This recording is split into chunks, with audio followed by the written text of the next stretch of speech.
नमस्कार। एस्ट्रोलॉजिकल में आपका स्वागत है। मैं अभिषेक बरनवाल। आज फिर एक कुंडली पर चर्चा के लिए मैं उपस्थित हुआ हूँ। ये भी एक फीमेल की कुंडली है और इसके विवाह से संबंध में इस कुंडली पर चर्चा करूंगा। आशा है आप लोगों को अच्छा लगेगा और आप इससे कुछ ना कुछ सीखेंगे और इसका लाभ उठाएंगे। मैं शेयर करता हूँ ये कुंडली आप लोगों को।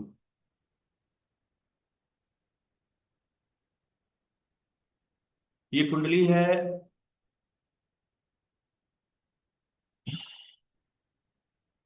इसका मैं आपको और डिटेल शेयर कर देता हूँ। सबसे पहले ये देखिए।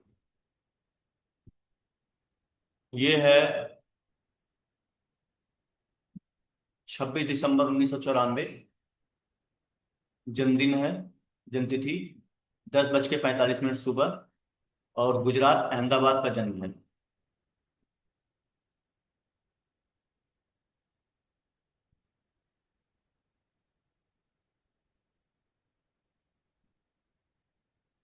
हाँ।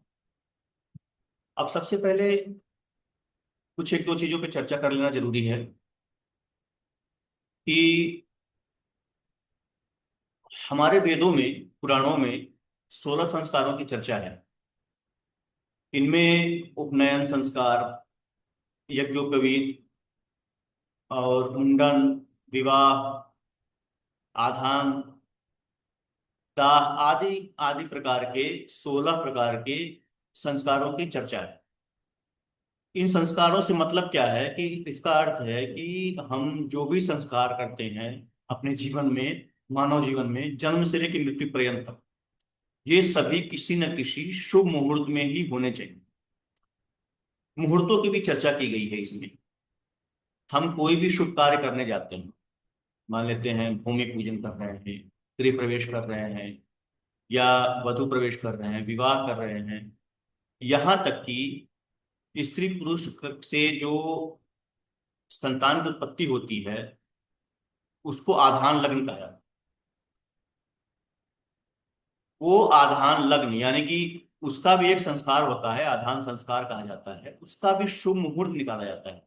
इस मुहूर्त में यदि स्त्री पुरुष का संसर्ग हो तो संतान बहुत अच्छी उत्पत्ति होती है, सुपुत्र पैदा होता है या सपूत होता है। पहले के जमाने में जब राजतंत्र हुआ करता था तो राजाओं के जो दरबार में ज्योतिषी हुआ करते थे वो एक शुभ मुहूर्त निकाल कर देते राजा को कि आप इस मुहूर्त में रानी के पास जाइएगा तो आपको जो संतान प्राप्त होगी वो संतान प्रतापी होगा, आपके राज्य का नाम रोशन करेगा, आपका नाम रोशन करेगा, यश प्रतिष्ठा प्राप्त करेगा। इस तरह से इसका भी एक संस्कार मुहूर्त होता है। इसी तरह से विवाह का भी होता है। तो हम देखते हैं ना कि पंचांगों में हम जब हमारे हम चलन है, आम चलन है कि हम पंडित जी लोगों के पास, ज्योतिषियों के पास जाते हैं विवाह के लिए, मुहूर्त निकालने के लिए। शुभ मुहूर्त कहते हैं उसको, अशुभ मुहूर्त नहीं कहते। तो वो शुभ मुहूर्त क्या होता है? वो एक दशा भी होती है। अगर उसको दशा से भी कनेक्ट करना चाहिए कुंडली में। हम मुहूर्त तो निकाल के दे देते हैं, पंडित जी लोग, ज्योतिषी लोग मुहूर्त निकाल के दे देते हैं, लेकिन कुंडली में ये नहीं देखते हैं कि दशा क्या चल रही है। क्या शुभ ग्रह की दशा चल रही है या अशुभ ग्रह की दशा चल रही है? अगर शुभ ग्रह की दशा चल रही है तो विवाह उस दशा में होने से विवाह अच्छा सुखद रहने के जीवन पर्यंत संभावना बढ़ जाती है। यदि विवाह अशुभ ग्रहों की दशा में हुआ है तो विवाह सुख में कमी हो जाती है या विवाह सुख रहता ही नहीं।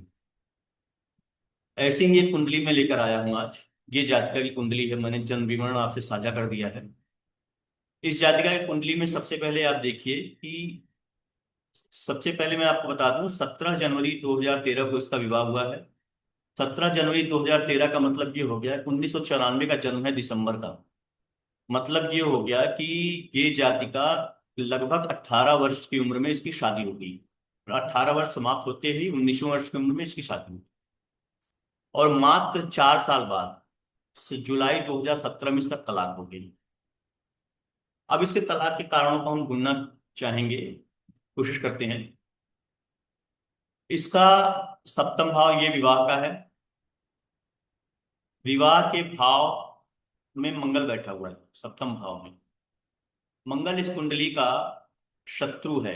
लग्नेश शनि है, लग्न में कुंभ राशि है, शनि लग्नेश लग्न में बैठा हुआ है, तो लग्न बहुत बलवान है। मंगल शत्रु है, एक शत्रु ग्रह सप्तम भाव में बैठा हुआ है, लेकिन वो जिस राशि में बैठा है, यहाँ सिंह राशि है, मित्र राशि में बैठा है। अब सप्तम भाव पर देखिए, यहाँ शनि की सीधी दृष्टि आ रही है और यहाँ से केतु की दृष्टि आ रही है। मतलब सप्तम भाव मंगल बैठा है और शनि केतु की दृष्टि है, तीन अशुभ ग्रहों का प्रभाव सप्तम भाव पर हो गया। इसके अलावा सप्तमेश देखिए यहां जाके बैठा है एकादश भाव में, कोई दिक्कत नहीं है, लेकिन यहां से केतु की दृष्टि आ रही है सप्तमेश पर।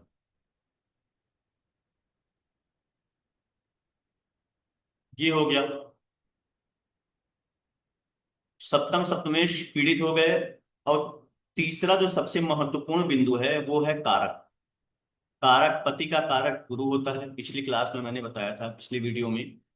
पति का कारक गुरु होता है और पुरुष, तीन पुरुष ग्रह होते हैं, गुरु, मंगल और सूर्य।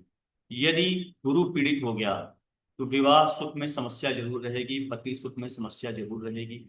यदि ये तीनों ग्रह पीड़ित हो गए, गुरु मंगल और सूर्य, तो पुरुष सुख में भी समस्या रहेगी। ऐसी स्त्रियों को जीवन भर पुरुष का सुख भी प्राप्त नहीं होता।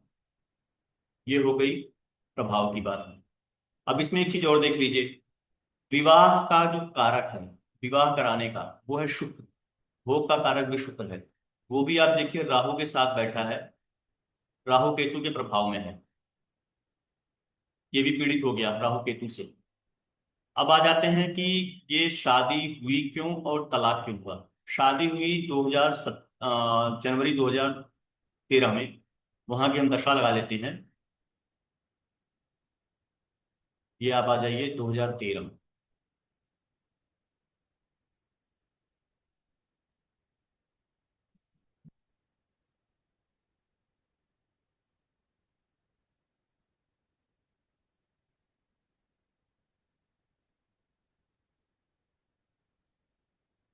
ये आप देखिए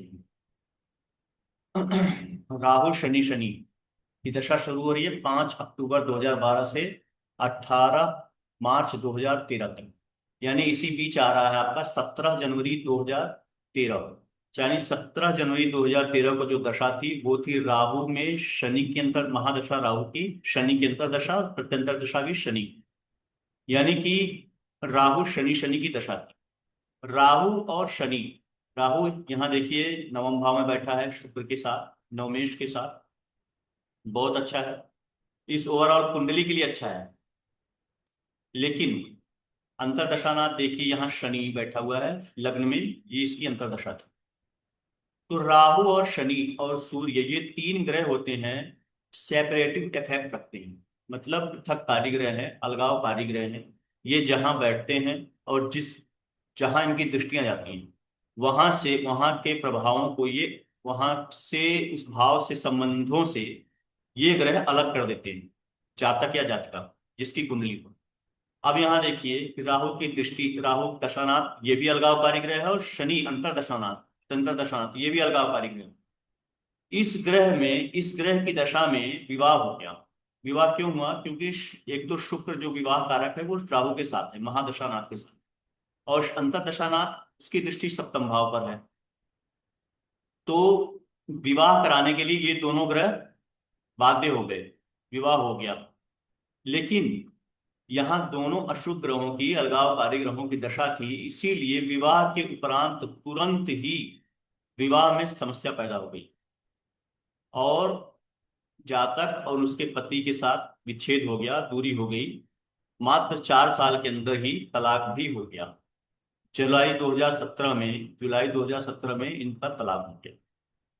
तलाक का कारण मात्र और यही है कि राहु और शनि की दशा में विवाह हुआ है।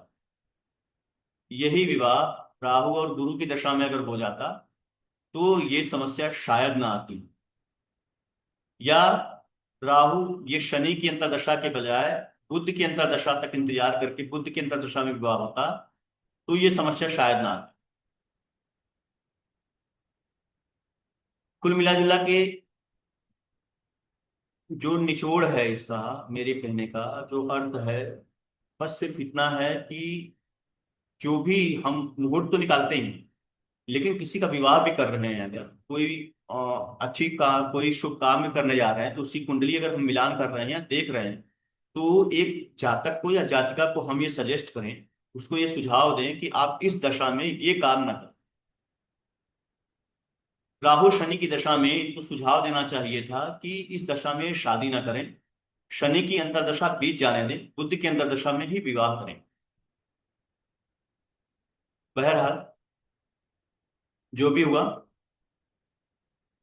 अब इस कुंडली में पीड़ा भी बहुत ज्यादा है। आपने देखा कि सप्तम भाव पर ये प्रभाव है मंगल और शनि का, केतु का। सप्तमेश पीड़ित है और कारक गुरु भी पीड़ित है। आप देखिए शनि से दृष्ट है कारक गुरु, और मंगल से भी दृष्टि, मंगल की चौथी दृष्टि और शनि की 10वीं दृष्टि गुरु पर आ रही है। मंगल पर भी शनि और केतु की दृष्टि है, सूर्य पर केतु की दृष्टि है। कुल मिला जुला के इस जातिका को विवाह सुख भी बहुत मुश्किल है, पति सुख भी मुश्किल है। जीवन में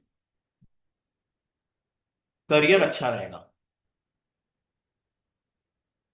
पारिवारिक जीवन इसका सुखमय नहीं रहेगा, ये स्पष्ट रूप से कहा जा सकता है, इसमें कोई संदेह नहीं है। ये रही ये कुंडली। इस पर मैंने विवाह को किस तरह से देखें, या हम विवाह सुख को किस तरह से देखें, विवाह चलेगा नहीं चलेगा, ये चीजें मैंने बताने का प्रयास किया है। आगे और भी कुंडलियां आएंगी, मैं उस पर भी आपको चर्चा करके, भांति भांति प्रकार की कुंडलियां हैं, अलग अलग तरह के प्रभाव उनमें रहेंगे, अलग अलग दशाएं रहेंगी, उनको भी दिखाऊंगा, समझाऊंगा, आपको बताऊंगा। एक चीज का मैंने आपको विशेष इसमें मैंने बताने का प्रयास किया है कि शादी विवाह या जो भी प्रकरण हमारे जीवन में होते हैं, शुभ घटनाएं जो भी होती हैं, उसको हम शुभ मुहूर्त तो निकालते ही हैं, साथ में कुंडली में भी देखें कि दशाएं क्या चल रही।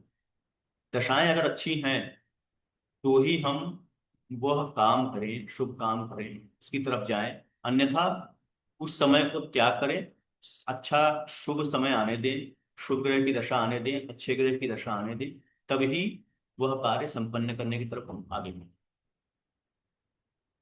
आज का मेरा इतना ही है, फिर मिलते हैं अगले में, अगले वीडियो में एक नई पत्रिका के साथ।